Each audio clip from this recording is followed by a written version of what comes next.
For more than 2 decades, Forecast International, which I will refer to as FI from here on, has been studying the U.S. defense budget and publishing a 6-year line item forecast for both RDT&E and procurement.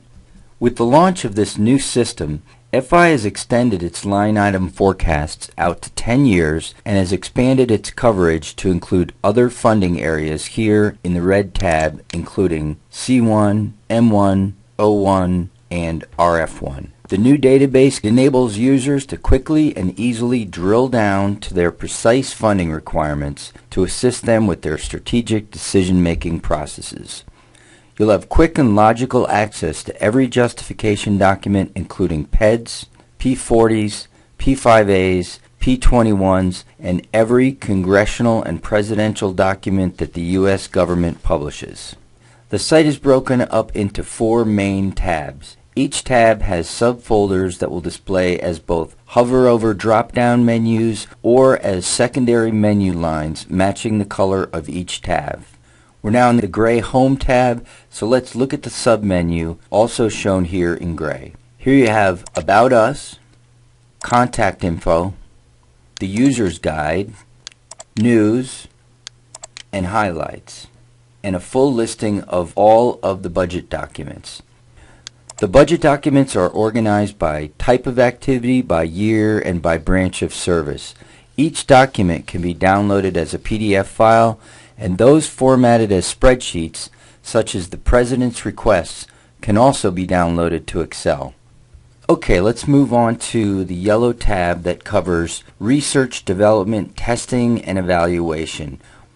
By clicking on the Menu tab, the system defaults to the first submenu called Presidential Request and Congressional Actions, shown here. At this point, for fiscal year 2012, President Obama has made his request and the House has yet to publish its authorization. As these authorizations are published, they will immediately be entered into the system.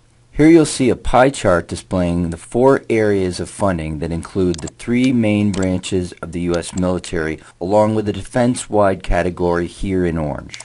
At this point, we have not queried the database, so every dollar of funding requests for R1 are shown below as the default. We can then begin to drill down by selecting any of the individual accounts listed below to display their line items. Let's drill down into the account 3600F by clicking on the appropriation account name. This pie chart contains the 7 budget activity codes listed below that the U.S. DoD uses to track R1 funding. At any point, we can alter the graphic from a pie chart to a bar chart, and we can also download our selected data set to Excel by clicking here. We'll scroll down, take a look at the President's request for each of the dozens of line items within the 7 budget activity code subsections. Scrolling back up to the top, we can also view FI's 10-year forecast for your selected data set at any point by clicking on the link here. Let's take a quick look at the 10-year forecast for the R1 account 3600F. Here's the 10-year forecast bar chart by budget activity code, and below are the numerical charts displaying FI's 10-year predictions. Keep in mind as we go through the remainder of this demonstration that at any point you can toggle back and forth between the 10-year forecast and the Congressional Actions database, and that also at any point we can download our data set to Excel for further analysis. We'll now toggle back to the Presidential Request and Congressional Actions database by clicking here. Okay, so let's continue drilling down to an individual line item program element. We'll choose line 77, Joint Strike Fighter, located here in Budget Activity 5. Clicking on each line item will reveal the Program Element Descriptor Summary, referred to as PEDS here, which is a concise description of each line item. At the bottom of each program element page is a pie chart displaying each of the line items within the same budget activity code, which in this case is code 5 or STD again. So let's select the next generation to reveal its PEDS. Here it is. Okay, to go back to the JSF, we'll simply go down to the pie chart again and click on that slice.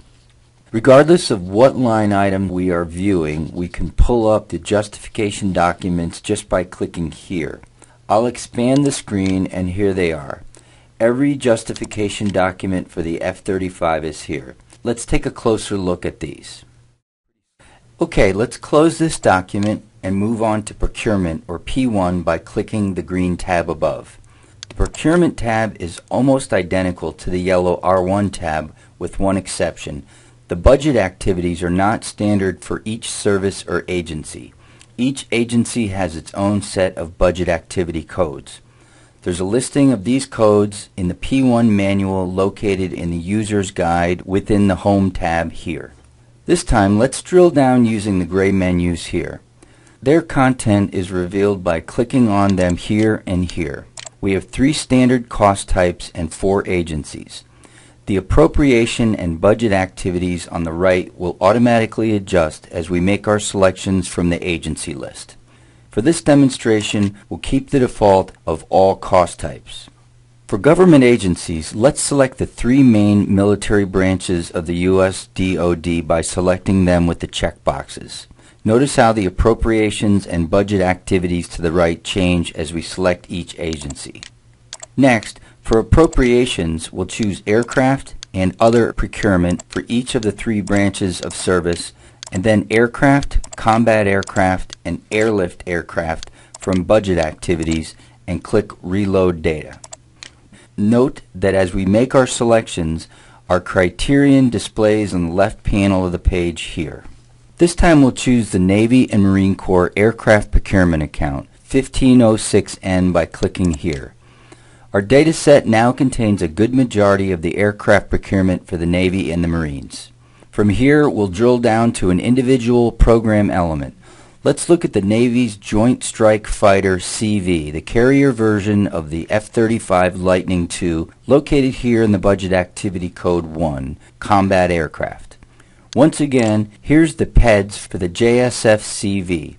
From here, the system works identically to the R1 side. At any time, we can view the previous fiscal year.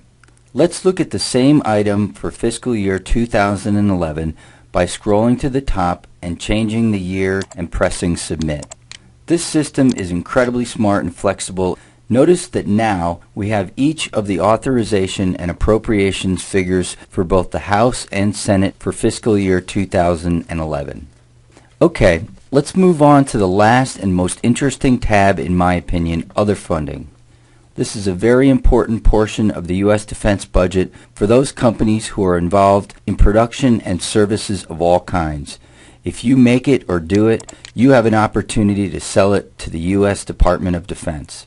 With Other Funding, the U.S. DoD has broken its budget categories into 4 main titles.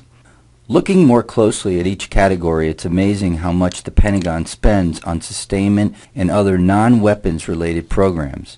All in all, the other funding portions of the U.S. defense budget contain a staggering $490 billion for fiscal year 2011.